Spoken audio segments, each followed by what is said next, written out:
Hello friends, welcome to Riyaz classes. आज के session में हम कंटिजेंसी थियरी के बारे में पढ़ेंगे।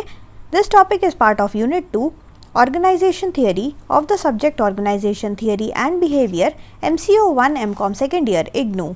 Before we begin, if you like the videos that I am sharing, do hit the like button. Do share your comments to let me know you find all this useful for your studies. Also, don't forget to subscribe so that you won't miss out on watching and learning from my videos. So let us begin with our session. सो अभी जो हम ये सारे theories पढ़ रहे हैं, ये सारे मॉडर्न थियरीज़ के अंदर आते हैं।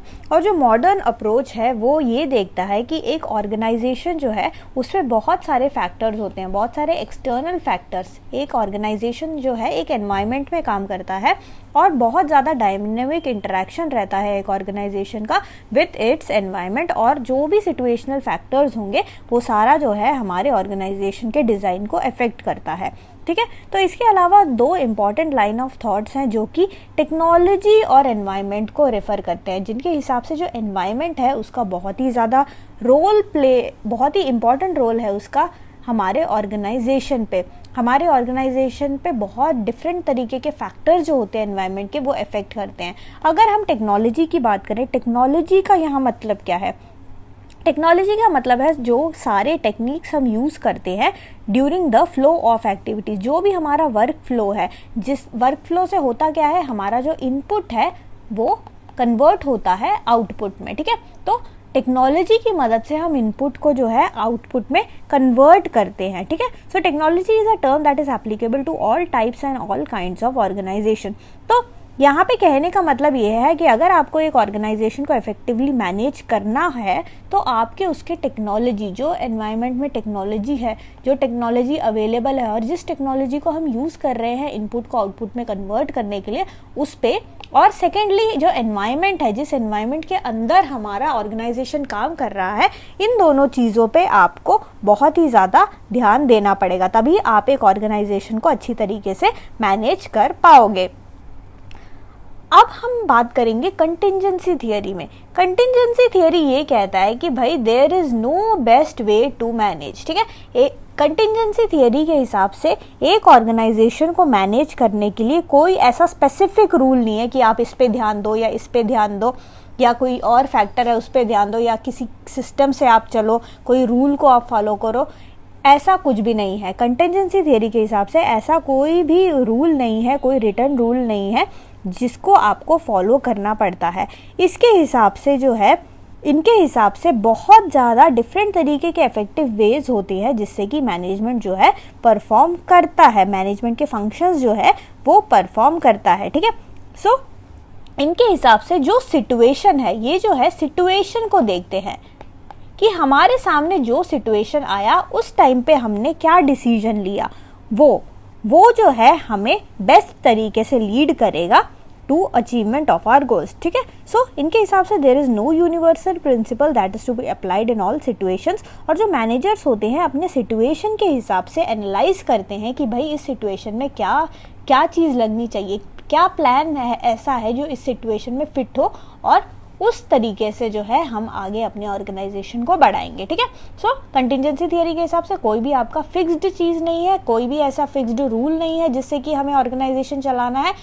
मैनेजर क्या करेगा, अपना दिमाग लगाएगा, उस सिचुएशन में जो प्रॉब्लम अराइज हुई है उसको वो देखेगा, और प्रेजेंट जो टेक्नोलॉजी अवेलेबल है, प्रेजेंट जो भी सॉल्यूशंस हैं, जो भी मैन पावर आपके पास अवेलेबल है, जो भी एनवायरनमेंट के फैक्टर्स अवेलेबल है, उन सब चीज़ों की मदद से आप जो है उस सिचुएशन के प्रॉब्लम को सॉल्व करोगे। ठीक है, तो ज़रूरी नहीं है कि एक ही तरीका हो, इनके हिसाब से बहुत ज़्यादा डिफरेंट तरीके होते हैं एक प्रॉब्लम को सॉल्व करने के लिए। तो इससे हमारे पास कुछ फीचर्स निकल के आते हैं कंटिजेंसी अप्रोच के।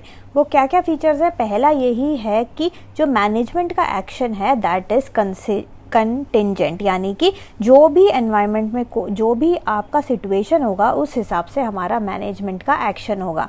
सेकेंड, अगर हम ऑर्गेनाइजेशन की एक्शन की बात करें, organisation action should be based on the behaviour of action outside the system so that the organisation should be integrated with the environment. Again, हमारे ऑर्गेनाइजेशन का एक्शन भी इस तरीके का होना चाहिए कि जो भी एनवायरनमेंट है उससे इंटीग्रेटेड एक्शन हो, जो भी सिचुएशन है उसका एक्शन आपको एनवायरनमेंट को देख के, एनवायरनमेंट में जो हमारे पास सिचुएशन है, जो हमारे पास फैक्टर्स अवेलेबल है, उन सब के बेसिस पे ही ऑर्गेनाइजेशन को भी एक्शन लेना चाहिए।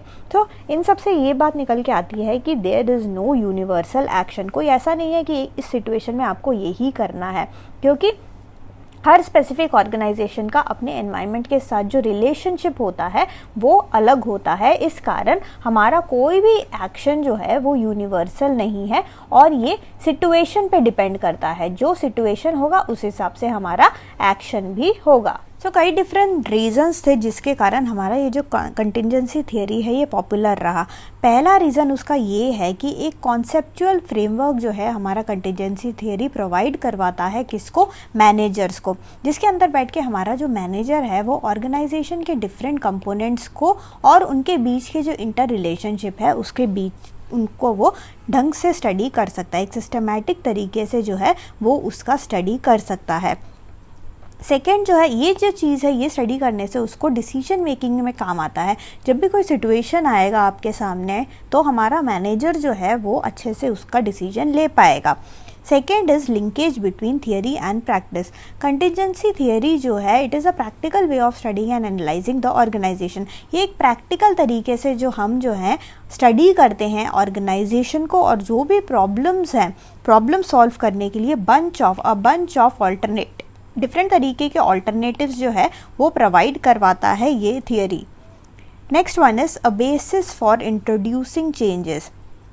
कंटिजेंसी थियरी जो है हमारे ऑर्गेनाइजेशन में जो चेंजेस आते हैं, जो एनवायरनमेंट के वजह से चेंजेस आते हैं, वो सारे चेंजेस को जो है वो हमको उन थियरी, इस कंटिजेंसी थियरी से हमें एक्सप्लेन करने में मदद मिलती है।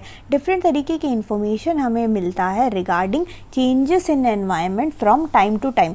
एनवायरनमेंट में जो चेंजेस होंगे उसके बारे में हमें टाइमली इन्फॉर्मेशन अगर मिलता रहेगा तो हम क्या कर सकते हैं, हम जो है अपने ऑर्गेनाइजेशन को जो है रेडी रख सकते हैं, ताकि कुछ भी प्रॉब्लम आता है तो हम प्रॉब्लम को जल्दी से जल्दी सॉल्व कर सकें।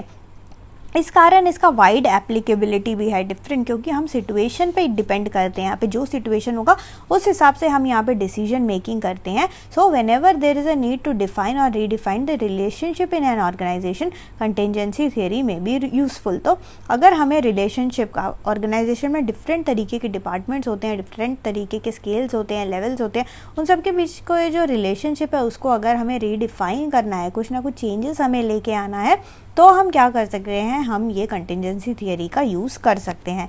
न्यू माइक्रोफेस यानी कि कंटिजेंसी अप्रोच जो है इसको स्कॉट और मिशेल ने न्यू माइक्रोफेस के नाम से भी वो जाना जाता है। उसको ये, इस थियरी को ये न्यू माइक्रोफेस इन मैनेजमेंट बोलते थे। Since the primary attention of contingency approach is on problem solving puzzles and putting out fires, it has entirely pragmatic flavor। ठीक है, सो ये माना जाता है कि एक डिफरेंट तरीके का अप्रोच है, क्योंकि कंटिजेंसी थियरी में यहाँ पे कोई रूल नहीं है, कोई लॉ नहीं है कि आप इस सिचुएशन में यही करोगे, ऐसा कुछ भी नहीं है। यहाँ पे हम मानते हैं कि डिफरेंट तरीके के ऑल्टरनेटिव्स होते हैं, जो कि एक मैनेजर जिसको एनालाइज करता है और उस सिचुएशन पे जो भी चीज़ हमें काम आता है, जो भी बेस्ट पॉसिबल ऑल्टरनेटिव अवेलेबल है हमारे पास, हम उसका जो है यूज़ करते हैं। So thank you so much for watching. Like, share and subscribe to Riya's classes. Thank you and bye bye.